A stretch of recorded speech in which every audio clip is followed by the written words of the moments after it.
Part 1 Intro. If I could choose between world peace or a reasonable amount of fortune, my first Lambo would be blue. When I was young, I thought that money was omnipotent. Now I'm grown up, and it can't be truer. Some people say that 99% of things in the world can be solved with money, but what they didn't say is that to solve the remaining 1% requires more money. So I watched several documentaries on YouTube on the luxury lifestyle of the wealthy kids. They wear fancy clothes, go to school in helicopters, drive sports cars, dine in expensive restaurants, keep exotic animals as pets, own their own shoe collection rooms, hang out with celebrities, and enjoy all sorts of privileges throughout their daily lives. I pondered, what is it that I am envious of? Do I really need crocodile leather handbags? Do I really need a private zoo? Do I really need a dressing room with 1,000 pairs of designer shoes? Do I really need 50 sports cars? I finally recognized that what I envy is not the luxury things themselves, but the high status, life freedom, and material abundance represented by these luxury things, and these are qualities that directly increase your sexual desirability and overall happiness. The reason why we hate rich people isn't really because we resent the wealth gap. It's because we resent the fact that why it's not me who is rich. Who wouldn't want to be born into a wealthy family? We don't hate unfairness itself. We just dislike not being the ones benefiting from it. In this video, I invite you on an exploration with me on the true meaning of money. Rarely anyone is starved to death anymore in our current era. In fact, I say in the United States, as long as you are not addicted to any substances, it would be very hard for you to starve to death. The average American today lives better than John D. Rockefeller did when he was the richest man in the world, lives better than all the kings and queens in history, lives better than all human beings that existed in the past few thousands of years. Although our cars' brands are different, but we all can have cars as transportation tools. Although the prices of the restaurants we eat in are different, but we can all enjoy the treatment of others cooking for us. Although the brands of our shoes are different, we can all have comfortable footwears for us to exercise in. Our life goal has long surpassed survival. Now we are acting out of our instinctual desire to outcompete our peers. In another word, it doesn't matter the absolute living standard, but it's that I am living a better quality life than you that matters. I remember walking past countless luxury stores in Hong Kong and Manhattan. I can't help but start wondering, why would these not-so-wealthy people spend money on such pretentious things? I feel like they do not know what they want. They are only buying what the consumerism advertisements tell them to buy. All they desire are purely driven by society. They blindly want to fit in the higher class and would do anything to avoid falling behind their peers. They lack the ability of critical and independent thinking. I think these white collars who spend their monthly salary to buy designer bags lack financial education and frankly deserve to be poor. I won't be surprised at all to see them complaining about being broke for the rest of their lives. Part 2. The privileges of having money. First, the idea I think we can all agree on is that money is a fantastic thing. No? Don't believe me? Let's account for the great things that money can buy. 1. Money buys you shelter, it buys you food, it buys you love, it buys you all the best things the world has to offer. It allows you to give the best medical care to your mom when she's sick. It allows you to give your best friend a hand when he's in debt. It allows your kid to have the newest toys. It allows you to buy other people to massage your feet. It allows you to travel to wherever you want, even to space. It allows you to taste the best dishes the world has yet invented.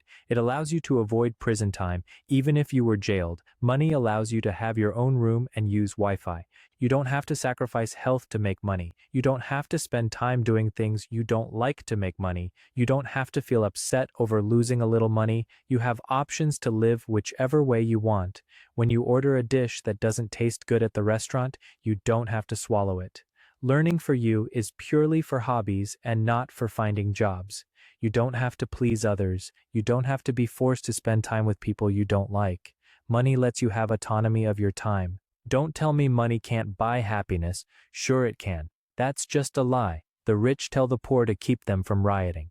Anyone who tells you money is the root of all evil doesn't have any. Money is the core thing that enables us to create all the great things that we have today.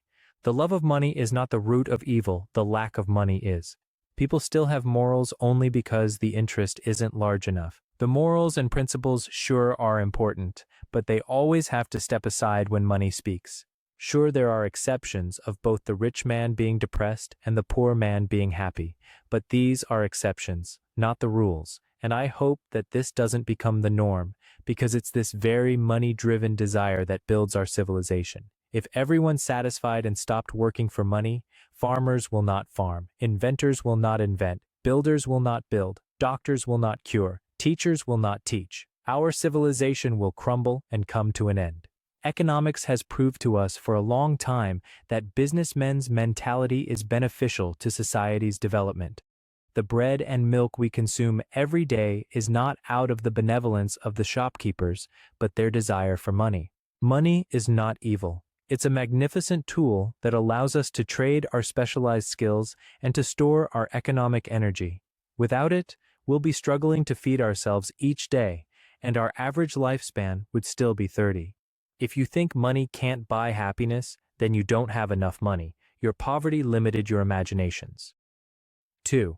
Without the enrichment of the wallet, where do you get the inner peace? How to solve all your problems? By becoming super rich. In my opinion, all your problems can be solved by making more money. The 95 answers out of your 100 questions is money. If you have money, then you don't have to waste time in order to save money. You know what's the most attractive language a man can speak? Money. I'm a scum, but I wipe my tears with dollar bills. Money doesn't buy happiness, but it can eliminate 99% of unhappiness caused by external factors. One of the best things wealth buys, not having to pretend to care about or participate in things you have zero interest in. You know what's the best thing in the world? If you ask me, it's not love, it's a free market economy. Money is the coolest thing in the world. Absolutely, because we as a society have come to a consensus agreement that money can buy every single thing. Yes, anything you want. If it's power or fame that is about it, then as humans we will consequently chase that instead. Indifference eliminates 90% of your worries. Money solves 90% of your problems. Money is a resource, and a resource only has value when it's spent on something meaningful. 3. Money gives you freedom and independence. Dan Bilzerian said, a lot of people want money for power, they want for respect, or whatever. But at the end of the day, money is always freedom. Because when you have a lot of money, you can do whatever you want, nobody tells you what to do. Some studies have found that in an interaction experiment with strangers, the richer the person, the lesser attention and interactions they show to the other party. We can also say that poor people being nice and kind are out of the pure instinct of being selfish, because they might need help and resources from others in the future. In another word, they are helping you and being nice to you only because they are intentionally or subconsciously expecting things in return. This is the hard cold evolutionism. Everyone's on their own. I don't know how you think of this. Maybe you have the weak man mentality and started cursing at the rich, or you have a strong man mentality. Since I can't change the rules of the game, then I choose to join, to adapt, and to excel in this game. A wealthy guy said this about having money. Now, I have the power to fly to any country on earth. I can book a plane ticket tonight, I can go for 2 or 3 weeks, I can buy clothes there, I can book hotels there, and I come back and nothing happens. One of the best things money buys is freedom from conformity. The power of money is not the things you can buy with it, it's the optionality and the freedom that it affords you. What money can buy you? The freedom to say no. Money gives you the ability to walk away from people and situations you don't like. 4. Why men needs to have money. Half of being a good father is just making enough money. Why men needs to have money. From the perspective of genes, the biggest failure for a woman is being ugly. The biggest failure for a man is being poor. For guys, each additional zero in your bank account makes you that much more attractive. I guess it's also true for females, although beauty is largely determined by genetics, but money allows you to do plastic surgeries and buy expensive clothes and cosmetics to increase your perceived beauty. There is this saying in Hollywood, you are not ugly, you are just poor, because all the celebrities do a lot of cosmetic surgeries to enhance their appearances. If a guy have money, then he'll have chemistry with anyone. Women are like clothes, it just depended on if you can afford the brand or not. As a man, you have no excuse but to make money. Us males have the burden of performance. Men need to earn their own money. I find the women who come from healthy families a lot of times are the best people on earth. Men who come from wealthy families, I don't really find the meaning of substance. At first, money's greatest value is giving you the freedom to control your own time. Later on in life, money's greatest value is giving you access to attractive females. Money might be dirty, but it can buy me clean love and a beautiful childhood. Isn't it ironic that such beautiful things can be purchased with something so filthy? The primary foundation of a family is always economics, not love. 5. In modern days, humans' enslavement over other humans is achieved through capital and labor. At its core, making money means gaining the power to control other people's time. Most things in life can be done by paying others to do them for you. This determines how much influence and control you have over others. On the surface, everyone seems to be working desperately to make money. However, in reality, they are just trying to avoid being controlled by others, and instead, they control more people and have more people serve them instead. How much money you can earn determines what percentage of your life plays each role of either a master or a slave. You can be the one holding the invisible chains instead of being led by someone else's iron shackles. With enough money, you no longer need to work for money. You can go wherever and do whatever you want. Break the chains on yourself and redeem your freedom. Isn't that important enough to you? Secondly, money helps us achieve independence. When people have no money, the choices they make are often not what they truly want, but compromises forced by reality. Financial freedom is the foundation of all other forms of freedom. Many people say money isn't the most important thing. Happiness is, family is, health is, and that money can't buy these things. However, they are just self-deceiving, covering up their inability to earn money. Because most people are not yet qualified to say such things. Love, family, friendship, which of these doesn't require money to sustain? Making money is not shameful, and talking about money is not disgraceful. For most of us who are struggling in the secular world, focusing on making money and allowing people you love to live a better life is the only real path. 6. You will never earn money beyond your level of understanding, unless it comes from luck. But money earned by luck is usually lost later through incompetence. Every dollar you earn is the realization of your understanding of the world. Every dollar you lose comes from a flaw in that understanding. Money gained by luck will always be lost by ability. Part 3. The Philosophy of Making Money. 3.1. The Ability to Create Wealth.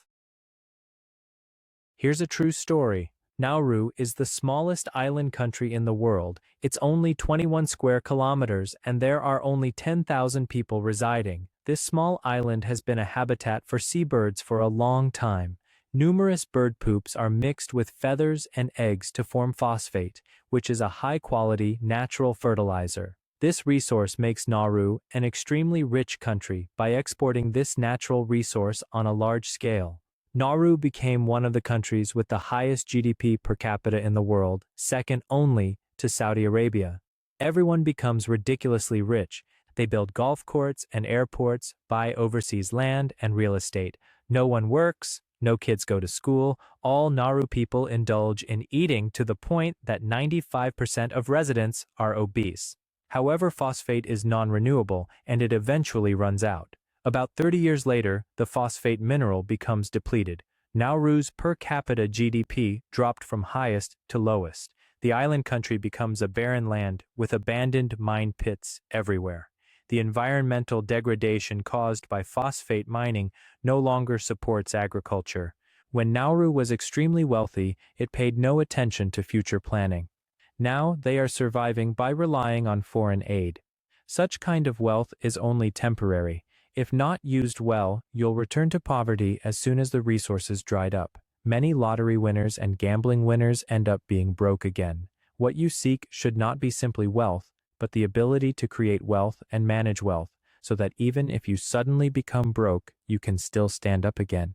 As Zhang Guoli said in the movie 1942, I know how to become rich from poor.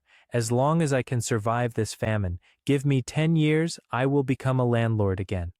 I am not better than you because I'm rich. I am rich because I'm better than you.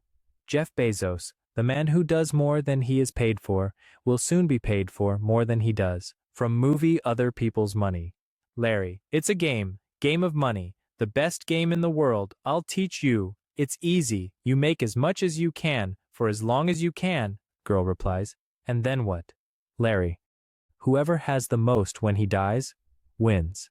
I'm a capitalist. I'm simply following the law of free enterprise. Girl, one day we'll smarten up and pass some laws and put you out of business. Larry, they can pass all the laws they want. All they can do is change the rules. They can never stop the game. I don't go away. I adapt. 3.2 Money you received equals values you provided. Instead of focusing on how you can make money, think about what product you can produce or what service you can offer that is valuable and useful to other people. What needs of others can you fulfill? What things can be done in a better or more efficient way? What problems can you solve? Society doesn't care about how skilled or talented you are. It doesn't care about your passion or interest. It doesn't care about your morals or personality. Society only cares about what you can give. Like an entrepreneur, you can't just make stuff that only pleases you. You have to find out what people want and are willing to pay for it, then go make those kinds of stuff. People don't care about who you are, what you love, what you've done. They only care about having their problems solved. Business is the relationship of exchanging interests. You helped someone to solve their problem only so he gave you money. Not that you want to make money, so he will give you money. You are making money because you provided value to other people. The more value you can provide, the more money they'll pay you in return. To become rich, deliver as much value as possible to as many people as possible. Making money is essentially providing value, not following your passion. Society values you based on your utility. People in a tough spot always focus on their own problems, when the answer usually lies in fixing someone else's. Stepane Schotterman. The market is the real boss. Work directly for it.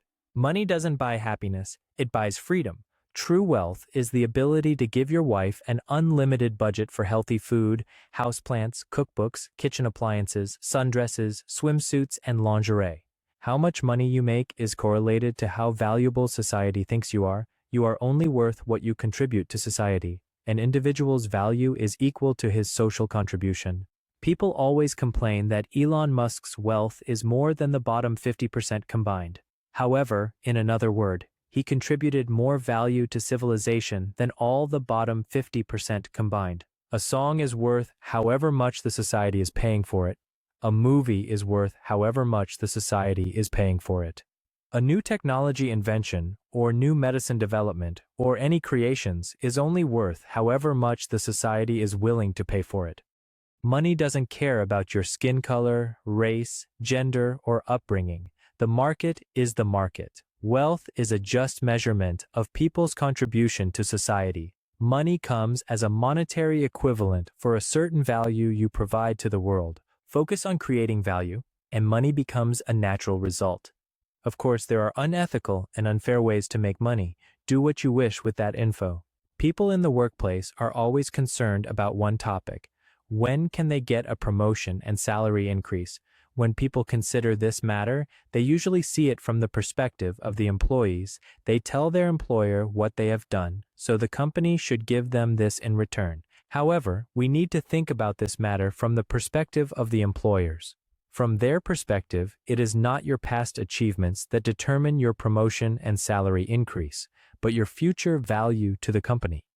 How much money you can make for the company in the future determines your promotion or salary increase, be it your own achievements or the value increase you brought to the entire collaborative network. You always need to think from the other person's perspective. You have to read the other party's needs. Your selling point should be how you can benefit them. For example, if you are looking for a job, don't just say that you went to a good university, got 3 certificates, and have 5 years of relevant experience, but say, I know you want to develop this area. I have certain ability and experience so that I can do such a project very well. I can help you make more money than the money you'll pay me. If you studied economics, you should know that the value of an item is determined by its supply and demand, and it has nothing to do with the material cost, production process, or labor time. Price determines cost, not cost determines prices. Similarly, how much money you made has nothing to do with how much hours you worked, how serious and dedicated you were, or how polite you were to your boss. It's only determined by how irreplaceable your skills are, how much money your skill set brings to your boss. Of course, areas like politics are an exception here. I'm mainly talking about in a free market economy. If you want to make big money, good.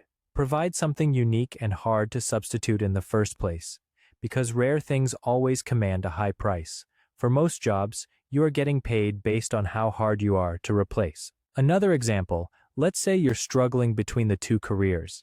I advise you to choose the one that yields the most value to the world, and you found out how much value you yielded by looking at how much money the society is paying you. If you give people something they want, they will thank you with their money. Hopefully by now I taught you a more wholesome philosophy of money. Don't be ashamed of pursuing money. Like Luo Zhenyu put it, doing business is not shameful. Making money is not disgraceful. Making money means that we are valuable to the world. We can make our parents live better by making money, and we can travel abroad. We can make our family and children no longer being upset over trivial things. We can have the ability to help friends or whomever stranger you feel like helping. I don't see anything wrong with that. Don't feel like you must have wronged someone in order to make money. As long as you are doing things in a legal and ethical manner, making money is the most decent way of living in this world. Making money makes you great. Here's a mind-blown idea pointed out by Professor Anthony Davis. He said, a person who is super rich means that he provides more value to society than he asks for in return. The dollars are IOUS. It says that you owe me more stuff that I'm not consuming, because you value the stuff I gave you more than the stuff you gave me in return. When people look at the pile of dollars and say, well, these rich guys need to give back to society. No, the pile of dollars is an indication that society actually owes him more stuff than he's currently consuming. You give me a lot of dollars because you highly value the good or service I gave you, and you don't ask for a lot of dollars in return, because the stuff you can give me are stuff people don't put a lot of value on. Let's say I earned $6,000 a month. This was due to my hard work and contribution to society. My cost of living is $3,000 a month, and that is the resources you asked from society, and the remaining $3,000 you saved is your net contribution value to this society. In such a manner, the rich man has actually asked way less than what he contributed to the world. We should thank them. Don't you thank Steve Jobs for creating the iPhone? Don't you thank Bill Gates for creating the computer? We can go one step deeper. Think about the following sentence. Only the money you spent is truly yours. Take a moment and let that sink in. Because money is essentially IOUs that's not yet materialized. Only when you spend the money and get service or goods in return, then the money has actually provided its value for you. Another lesson that can be learned from this value contribution philosophy is upon making a decision, I will take into consideration which choice will create greater value for the society and be more beneficial to mankind. For example, suppose I am equally good at gambling and entrepreneurship. I would choose the latter, because gambling is a zero-sum game. If I win, then someone loses. But creating a profitable business is making the pie bigger and becoming richer with others. I'd rather make money with others together than take money from others. 3.3 Different Modes of Making Money. In order to make money, everyone needs to trade something. How much you can earn depends on what you can sell. Today, what a person can legally sell can be put in 3 categories. A. Sell your time. Most people make a living in society by selling their time. However, different people with different skill sets can sell their time at a different rate. The rate one can command is determined by the uniqueness and valuableness of their skill set. Career success is based on 2 axes: how necessary your skill set is and how unique your skill set is. A professor in humanities makes a crappy wage because while his skill is unique, it is not perceived as valuable by society. A sanitary worker's skill set is totally necessary, but not unique. A cardiac surgeon is far in both axes, thus he is paid handsomely. If your skill set is being a waitress, then there are numerous homogeneous competitors that can offer the identical service. Due to supply and demand, the wage will automatically be driven down to the lowest. Such people have little bargaining power and are being slaughtered at the bottom of the food chain. Remember, the more irreplaceable your work is, the more money you can command. Now ask yourself which skills of yours can quickly fill the vacancy needs of society. What are you an expert in? Is it hard to own this skill set, and is it monetizable? On top of this, there's a higher level way of selling time. That is to print your time. That is copy and paste your time. Let the same time expenditure get used multiple times and provide multiple times of values. You can spend a fixed amount of time, but you can have theoretically infinite influence thanks to the internet. You spend 1 unit of time to write books and make videos, then infinite people can watch the video infinite times. Take Khan Academy as an example. Compare him teaching a class in person to him teaching the entire world using the internet. The total sum of value he provided would be on 2 different scales. Another example is the live streamers or influencers. Either they provide you lustful interactions or entertainments, it doesn't matter. However, they all use the internet as a multiplier. They spend the same hour live streaming, but 10,000 people could be simultaneously watching her. Again, the amount of money you earn has nothing to do with the amount of effort you put in. It only has to do with how valuable others perceive it to be. That's why you see these online e-girls flirt a little, play games, and sing a song, ex-Bella Delphine, Pokimane, and could make millions. There's nothing wrong with that. It's a mutually beneficial transaction. Each party got what they wanted. These e-girls clearly provided something that those simps crave. Let's say, a virtual experience of interacting with beautiful women at a minimum cost. Well, that's another topic for another day. If you just sell your time without multiplying it, then there is a glass rooftop restraint, because you only have 24 hours a day. Let's say you are the best doctor in the nation, even if you can make a lot of money by doing surgeries on a daily basis. However, if you use some time to shoot a video course and put it online to teach others how to become a doctor, then the amount of money you can make is the next level. In sum, affect millions and you'll make millions. The more lives you improve in scale and magnitude, the bigger your returns are. B. Investing. Physical productivity is less than mental productivity is less than capital productivity. We have now entered an era where the rate of return on capital is higher than the rate of return on labor. For example, nowadays in China, the main carrier of personal wealth growth is real estate appreciation. The direct manifestation of this phenomenon is that even if the housing price rises just a little, it'll wipe out ordinary white-collar workers' years of hardly saved income.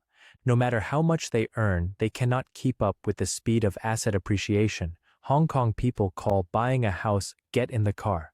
Imagine a group of people running after the car. As long as you can jump on the car, you could be sitting or lying in the car, you'll still move faster than those chasing outside. This is the magic of making money from money.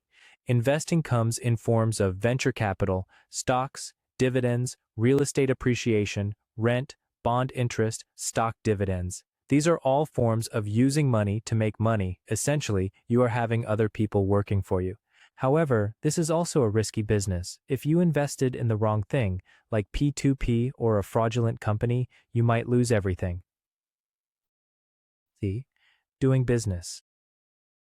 In essence, doing business is resource integration, 整合资源. You integrate different resources and labor and parts, eventually make them into a product that commands a price higher than your cost. Resource integration is to do more with less. For example, what do most people think when they hear the word working hard? Poor people will only think that they need to work hard. If you just work hard by yourself, then you won't utilize the power of leverage. When rich people hear the words work hard, the first thing they think of is how to build a team to leverage more people's time to create greater impact. They know how to leverage the time and money of others. If you think about relying on per unit time to exchange money, it is difficult to become a real rich person.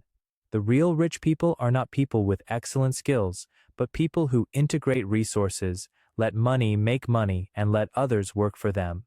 The boss's task is not to perform on stage himself, but to weave a celestial net to let more people perform on it. Anyone who goes on to perform, the boss makes a cut. The rich get paid according to the results, and the poor get paid according to time. 富人根据结果内报酬，穷人根据时间内酬劳。The people who wear silk are not the silkworm farmers. 边身落旗者不是养产人。No coal miner has become a coal mine owner by mining fast and good. The rich always get their money from the poor. 因为富人的钱永远都是从穷人那里获得。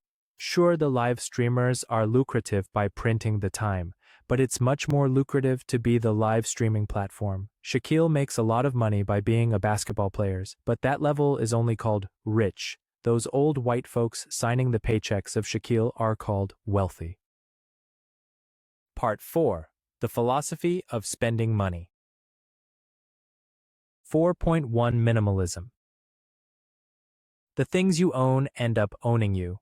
We've now entered an era of abundance of material.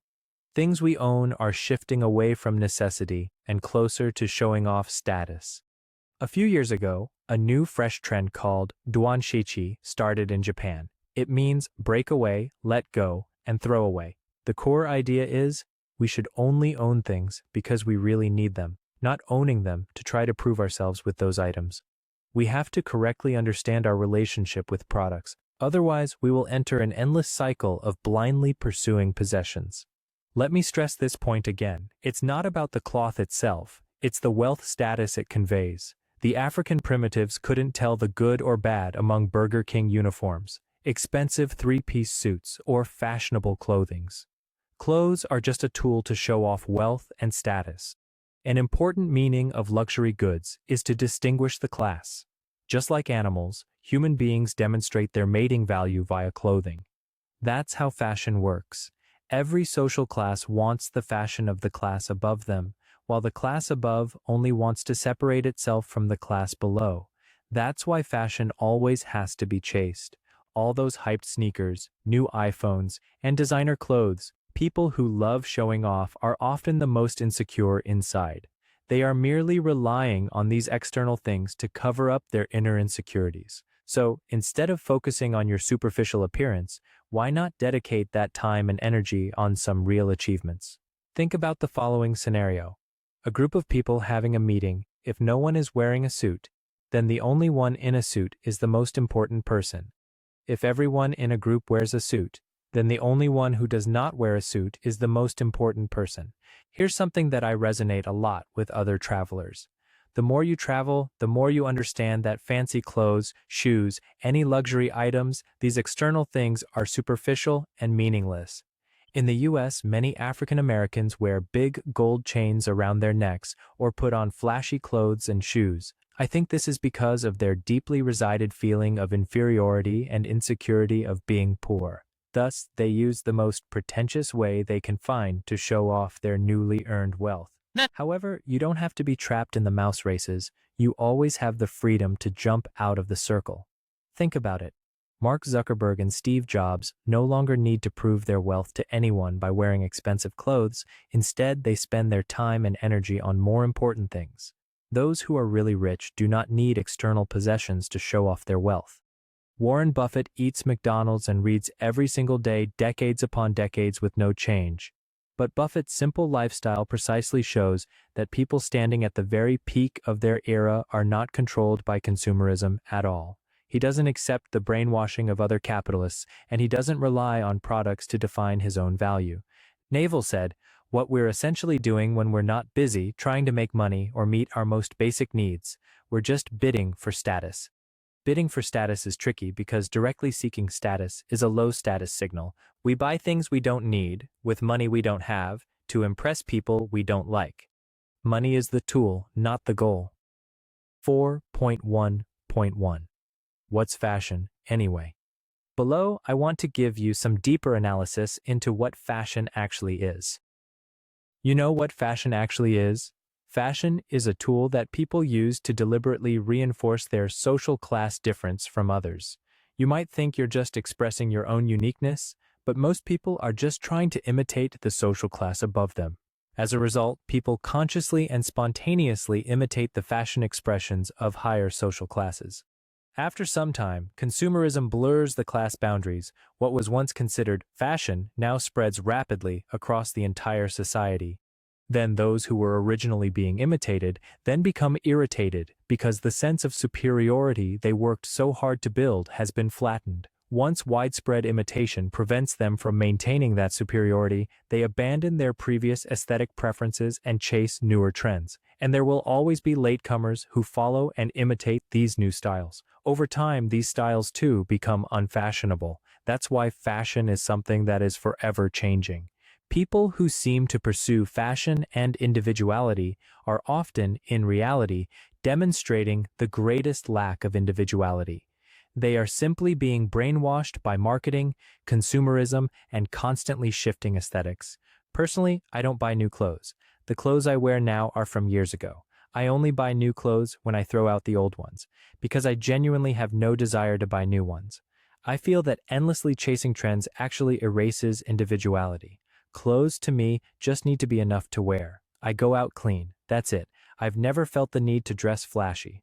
Once I stopped relying on so-called fashion to build confidence, the people around me stopped judging me by what I wear. Confidence is something you give yourself. When your inner world is full and you have your own values, how could you be controlled by objects? Laughing up at the sky as I step outside, how could people like us be ordinary? If your confidence comes from objects, then it is never real confidence. And if someone judges you by the clothes you wear, that alone shows they are not worth befriending. After all, clothes and shoes are nothing more than industrial mass-produced items. There is no real value in collecting them. Wearing all kinds of famous brands, wearing all kinds of jewelry, eager to be seen by others and attract others' attention. Yes, you were seen, but what they saw was your things, not you. For man, what you drive or wear doesn't make you who you are. What you do defines who you are. Like Socrates said, there are so many things in this world that I don't want.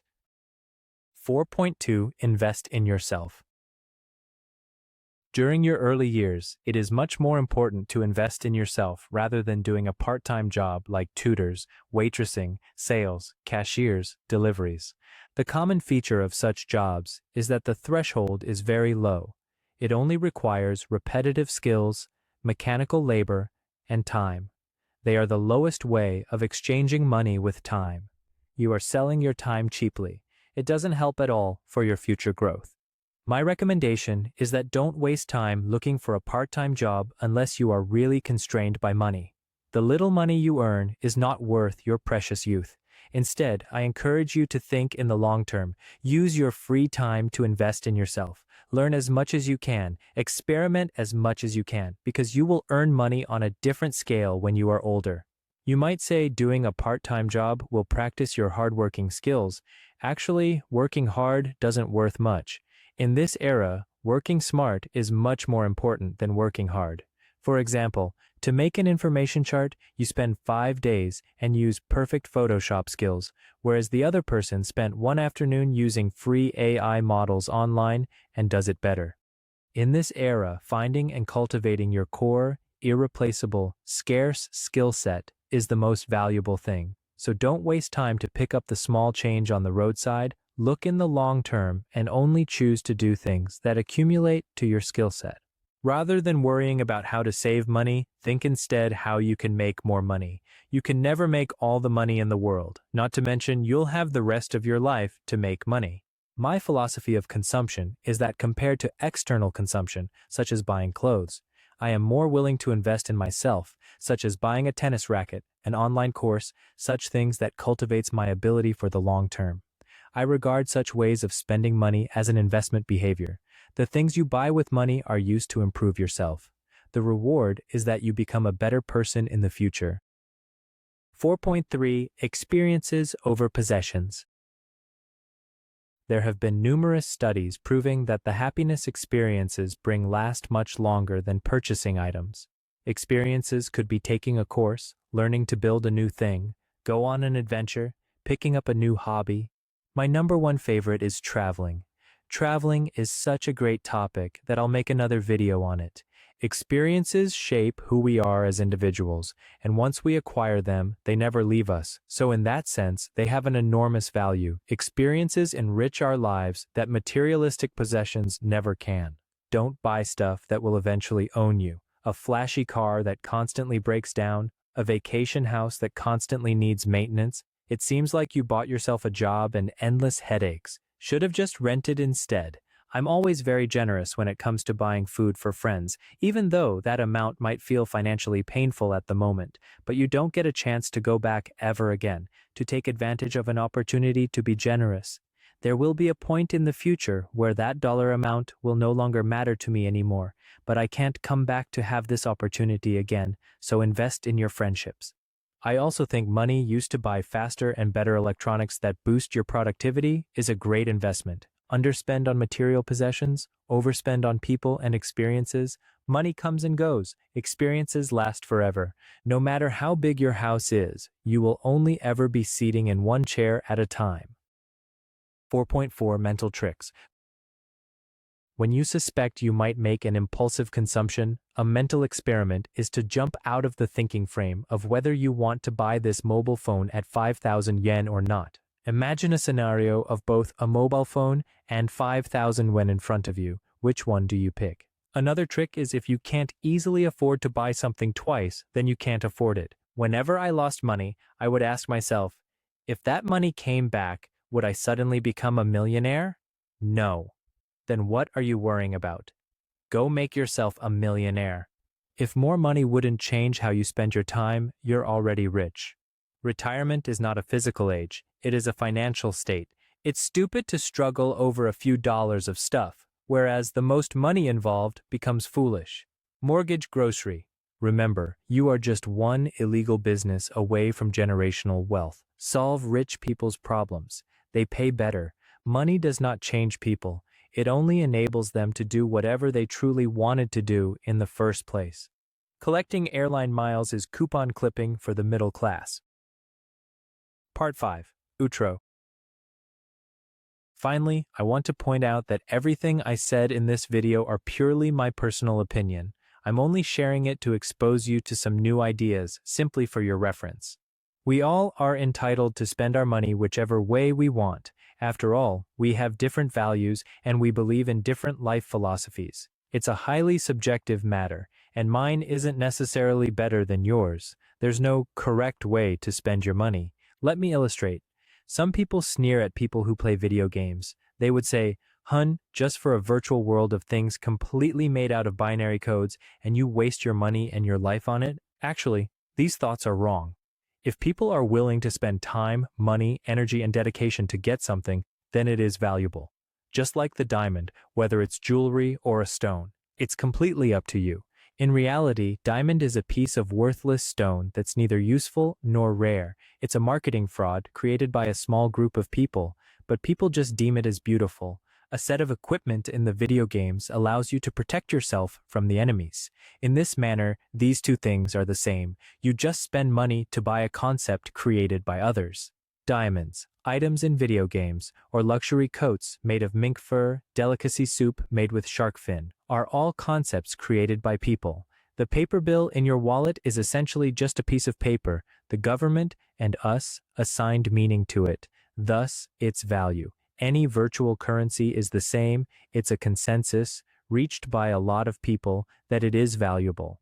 The total amount of virtual currency in the world is now up to $4 trillion. You cannot say they are not valuable. Lastly, I'll leave you with one sentence. If you want to know the truth, follow the money.